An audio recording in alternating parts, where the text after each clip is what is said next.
منگتا ہوں جو منگتا نہیں ہونے دیتے۔ السلام علیکم ورحمۃ اللہ تعالی وبرکاتہ۔ الحمدللہ رب العالمین والعاقبۃ للمتقین والصلاة والسلام علی سید الانبیاء والمرسلین وعلی آلہ واصحابہ واہل بیتہ وذریاتہ اجمعین، اما بعد فاعوذ باللہ من الشیطان الرجیم ببرکت بسم اللہ الرحمن الرحیم۔ ان اللہ وملائکتہ یصلون علی النبی یا ایہا الذین آمنوا صلوا علیہ وسلموا تسلیما۔ اللہم صلی علی سیدنا شفیعنا مولانا محمد وبارک وسلم، صلاۃ و سلام علیک یا سیدی یا حبیبی یا کرمی یا مدنی یا رسول اللہ صلی اللہ تعالی علیہ وسلم۔ نہ دولت سے، نہ دنیا سے، نہ گھر آباد کرنے سے سکون ملتا ہے دل کو، بس خدا کو یاد کرنے سے۔ منزل عشق میں تسلیم و رضا مشکل ہے، جن کے رتبے ہیں سوا ان کے سوا مشکل ہے۔ دو عالم سے کرتی ہے بیگانہ دل کو، دو عالم سے کرتی ہے بیگانہ دل کو، عجب چیز ہے لذت آشنائی۔ کیا شان احمدی کا چمن میں ظہور ہے، ہر گل میں ہر شجر میں محمد کا نور ہے۔ اور اے عشق تیرے صدقے جلنے سے چھٹے سستے، جو آگ بجھا دے گی وہ آگ لگائی ہے۔ میرے پیارے آقا صلی اللہ تعالی علیہ وسلم کے پیارے دیوانوں، آج میری گفتگو کا عنوان ہے قرآن پاک کا پہلا پارہ، سورہ بقرہ کی آیت نمبر 112، 113 اور 114 کی ترجمہ اور تفسیر۔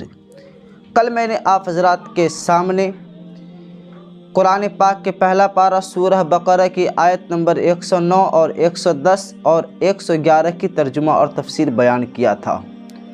دعا کرتا ہوں رب قدیر کی بارگاہ میں، مولا مجھے حق بولنے اور آپ کو حق سننے اور اس پر عمل کرنے کی توفیق و رفیق عطا فرمائے۔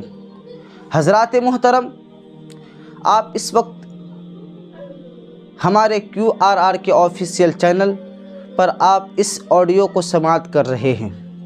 میں آپ سے گزارش کروں گا کہ اگر آپ حضرات میری اس چینل پر پہلی مرتبہ تشریف لائے ہیں تو آپ اسے سبسکرائب کر دیں اور ساتھ ہی ساتھ اپنے دوست و احباب کے پاس اس لنک کو شیئر ضرور کریں۔ حضرات محترم، آج ہم اپنی باتوں کے آغاز کرتے ہیں۔ اللہ رب العزت قرآن پاک کے پہلا پارہ سورہ بقرہ کی آیت نمبر 112 میں ارشاد فرماتا ہے، بسم اللہ الرحمن الرحیم، بلا من اسلم وجہہ للہ وہو محسن فلہ اجرہ عند ربہ ولا خوف علیہم ولا ہم یحزنون۔ اعلیٰ حضرت امام احمد رضا خان علیہ الرحمۃ الرضوان ترجمہ کرتے ہیں، ہاں کیوں نہیں جس نے اپنا منہ جھکایا اللہ کے لیے اور وہ نیکوکار ہے تو اس کا نیک اس کے رب کے پاس ہے، اور انہیں نہ کچھ اندیشہ ہو اور نہ کچھ غم۔ پھر صراط الجنان کے مصنف ترجمہ کرتے ہیں، ہاں کیوں نہیں جس نے اپنا چہرہ اللہ کے لیے جھکا دیا اور وہ نیکی کرنے والا بھی ہو تو اس کا اجر اس کے رب کے پاس ہے، اور ان پر نہ کوئی خوف ہوگا اور نہ وہ غمگین ہوں گے۔ میرے آقا علیہ الصلاۃ والسلام کے پیارے دیوانوں، اللہ رب العزت پھر آگے ارشاد فرماتا ہے، بلا کیوں نہیں۔ جنت میں داخلے کا حقیقی معیار ایمان صحیح اور عمل صالح ہے، اور کسی بھی زمانے اور کسی بھی نسل و قوم کا آدمی اگر صحیح ایمان و عمل رکھتا ہے تو وہ جنت میں جائے گا۔ البتہ یہ یاد رہے کہ نبی اکرم مصطفیٰ جان رحمت صلی اللہ تعالی علیہ وسلم کے اعلان نبوت کے بعد آپ کی نبوت نہ ماننے والے کا ایمان قطعاً صحیح نہیں ہو سکتا، اور کوئی بھی عمل ایمان کے بغیر صالح نہیں ہو سکتا۔ گویا جو حضور پرنور شافعی یوم النشور صلی اللہ تعالیٰ علیہ وسلم پر ایمان رکھے اور عمل صالح کرے وہ جنت کا مستحق ہے۔ چونکہ یہودیوں اور عیسائیوں نے کہا تھا کہ ان کے سوا کوئی جنت میں داخل نہیں ہوگا، جو میں نے یہ واقعہ کل بیان کر چکا ہوں۔ آپ حضرات ہمارے 72 یعنی 72واں پارٹ میں آپ سن سکتے ہیں۔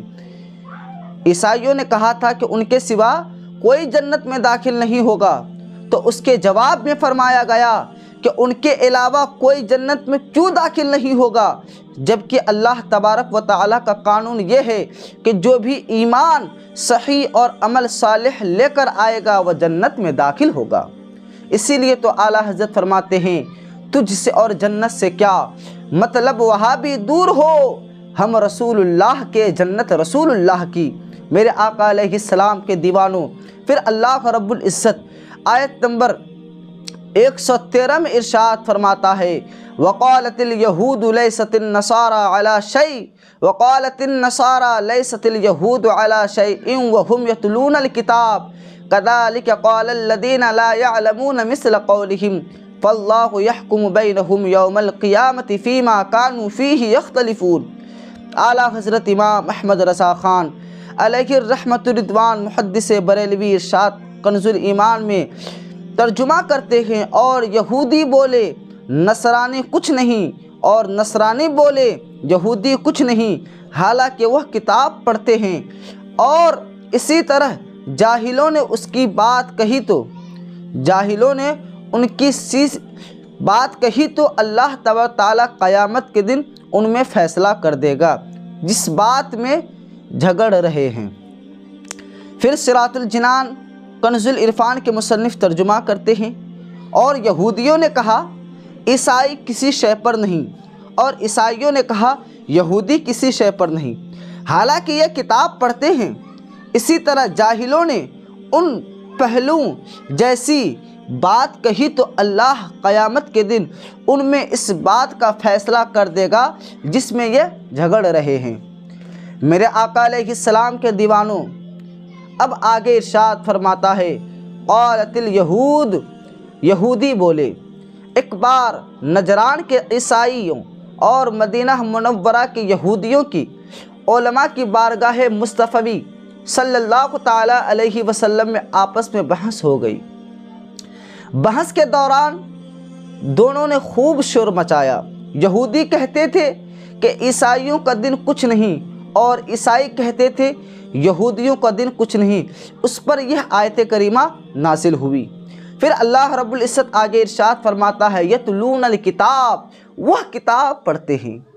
یعنی علم ہونے کے باوجود یہود و نصارہ نے ایسی جاہلانہ گفتگو کی، حالانکہ انجیل شریف جس کو نصارہ مانتے ہیں اس میں توریت شریف اور حضرت موسیٰ علیہ السلام کی نبوت کی تصدیق ہے، اور توریت جس کو یہودی مانتے ہیں اس میں حضرت عیسیٰ علیہ السلام کی نبوت اور ان تمام احکام کی تصدیق ہے جو آپ یعنی حضور صلی اللہ تعالیٰ علیہ وسلم کی طرف سے عطا ہوئے۔ حضرات محترم، یہودیوں اور عیسائیوں کی اس روش کے بیان میں مصطفیٰ جان رحمت، شمع بزم ہدایت، حضور شافعی یوم النشور صلی اللہ تعالیٰ علیہ وسلم کی امت کے ان مسلمانوں کے لیے تنبیہ ہے کہ جو قرآن مجید پڑھتے ہیں اور اس میں بیان کیے گئے احکام سے آگاہ بھی ہیں، اور اس کے باوجود ان احکام پر عمل نہیں کرتے، اور اگر عمل کرتے ہیں تو فقط ان احکام پر جو ان کی خواہشات کے موافق ہوں، اور جو احکام ان کی خواہش کی موافق نہیں ان پر عمل نہیں کرتے۔ حضرات محترم، حضرت زیاد بن لبید رضی اللہ تعالی عنہ فرماتے ہیں کہ حضور اقدس صلی اللہ تعالی علیہ وسلم نے کسی بات کا تذکرہ فرمایا اور ارشاد فرمایا یہ اس وقت ہوگا جب کہ علم اٹھ جائے گا۔ اللہ اکبر! یہ اس وقت ہوگا جب کہ علم اٹھ جائے گا۔ تو حضرت زیاد بن لبید رضی اللہ تعالی عنہ نے عرض کی یا رسول اللہ، یا حبیب اللہ، میرے ماں باپ آپ پر قربان، یا رسول اللہ صلی اللہ تعالی علیہ وسلم علم کیسے اٹھ جائے گا؟ حالانکہ ہم قرآن پڑھتے ہیں اور اپنی اولاد کو بھی پڑھاتے ہیں اور وہ اپنی اولاد کو بھی پڑھائیں گے۔ اسی طرح یہ سلسلہ قیامت تک چلتا رہے گا۔ تو حضور علیہ الصلاۃ والسلام نے ارشاد فرمایا کہ اے زیاد، تیری ماں تجھے گم پائے، میں تمہیں مدینے کے فہیم لوگوں میں شمار کرتا تھا۔ کیا یہودی اور عیسائی توریت اور انجیل نہیں پڑھتے تھے؟ لیکن ان میں سے کوئی بھی اس پر عمل نہیں کرتا۔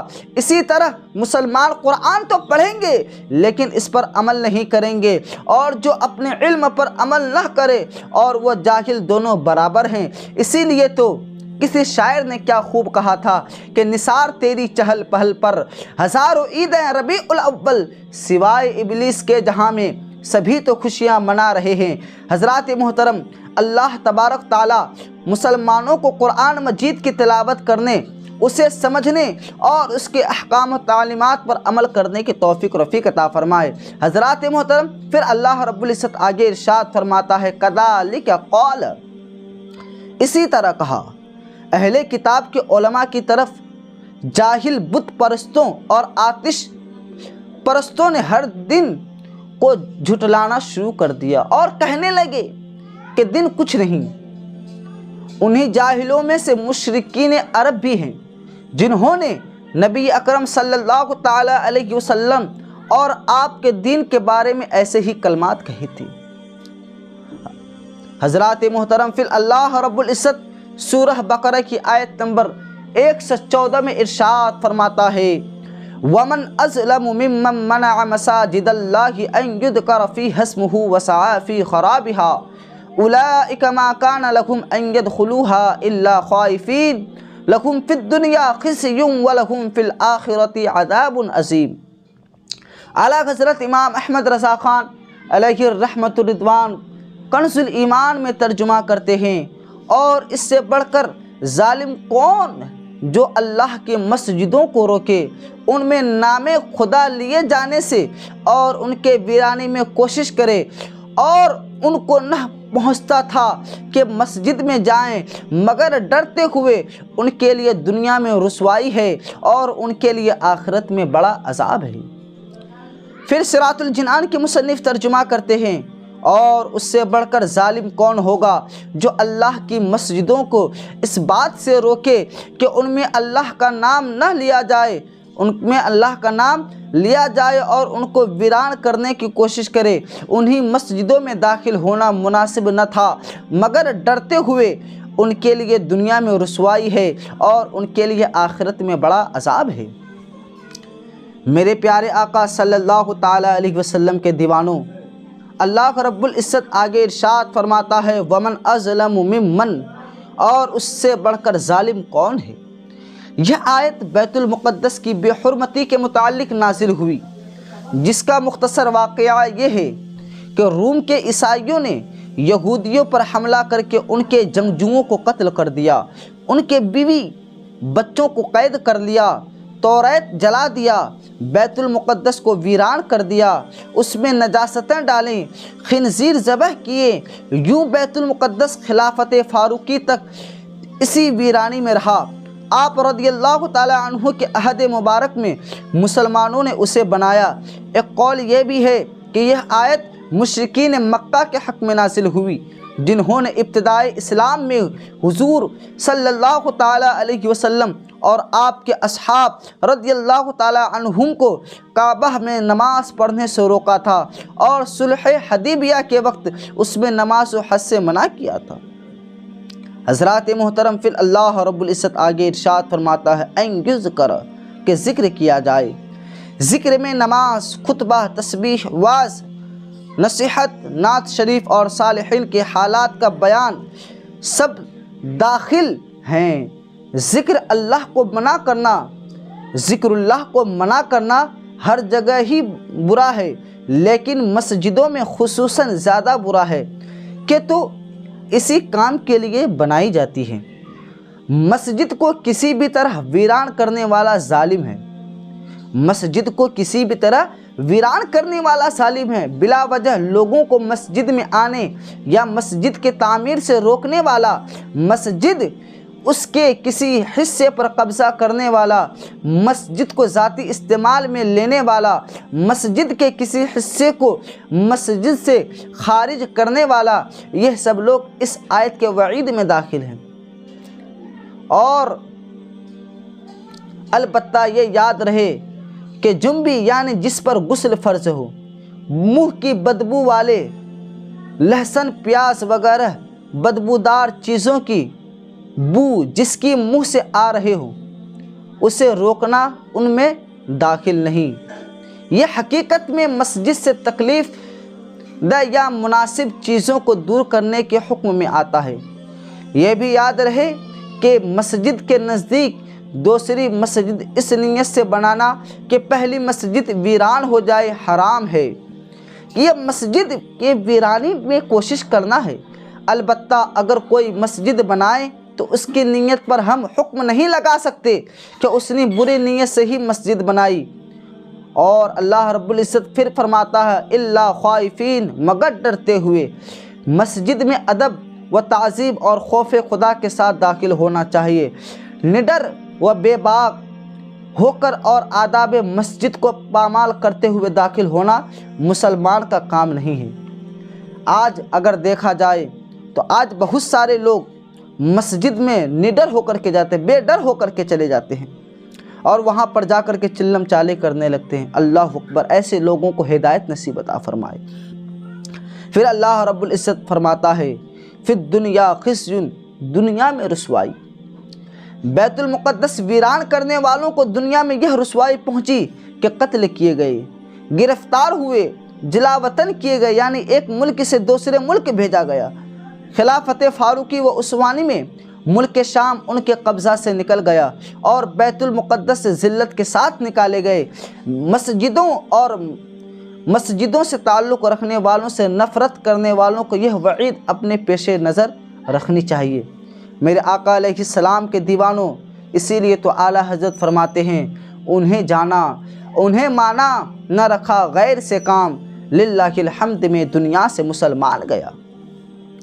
میرے آقا علیہ السلام کے دیوانوں، اب میں اپنی باتوں کو یہیں پہ ختم کرتا ہوں اور دعا کرتا ہوں رب قدیر کی بارگاہ میں، مولا ہم سبوں کو مسلک اعلیٰ حضرت رضی اللہ تعالی عنہ کے نقش قدم پر چلنے کی توفیق عطا فرمائے، اور ہمارے مدرسہ غوثیہ انوار رضا کو مولا دن دنی رات چوگنی ترقی عطا فرمائے، ہم سبوں کو آپس میں محبت عطا فرمائے، ہم سبوں کو حق بولنے، سچ سننے، جھوٹ سے دور رہنے کی توفیق عطا فرمائے، ہم سبوں کو 5 وقتہ باجماعت نماز پڑھنے کی توفیق عطا فرمائے۔ وآخر دعوانا ان الحمد للہ رب العالمین۔ السلام علیکم ورحمۃ اللہ وبرکاتہ۔